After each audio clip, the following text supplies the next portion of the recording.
Next scenario is,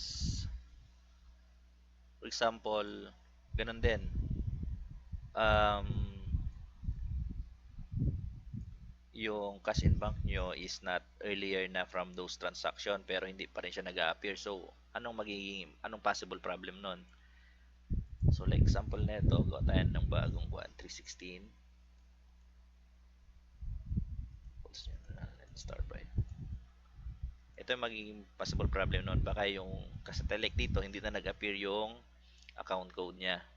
Kung lalagyan natin ang account code dito, sample lang ang purchase of our office supplies. So, hindi ko alam yung code ng supplies. Like, lagyan na lang muna natin ng kahit anong code. So, sa CBR, mag-a-appear siya. Tapos, pupunta pa rin siya dito sa office supplies.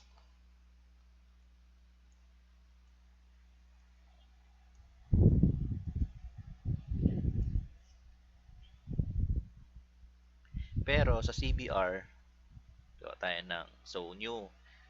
Maybe ito na yung pangalawa natin na submission for liquidation. So, gawa tayo ng bago new. So, ilagay natin 316 or kahit naman 317. Ito na yung kanina, itong dalawa. So, pag print natin, dapat yung mag-appear na color green for liquidation is dalawa. Pero as you can see, iisa lang yung nandito. Okay? Or, kahit isa lang ang i-liquidate natin, dapat mayroon pa tayong natitirang isa.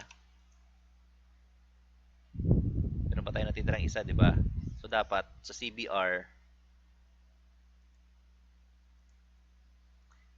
mag-a-appear siya dapat dito. Meron pa tayong isa dapat dito na walang kulay pero hindi siya nag-a-appear. So, anong possible problem nun?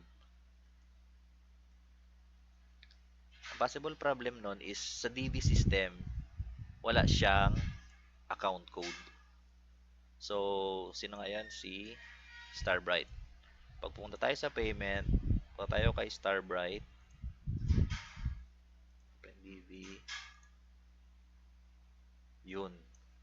Si Office Supply, wala siyang account code. So, Office Supplies. Dito natin.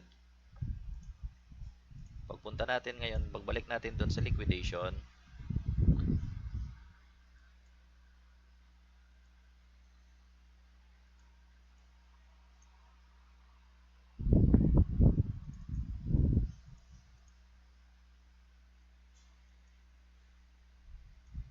sa CBR, ayun na si Starbright. Mag-a-appear na siya. Tapos, pag idadagdag natin siya dito, click natin ang CBR sa next liquidation.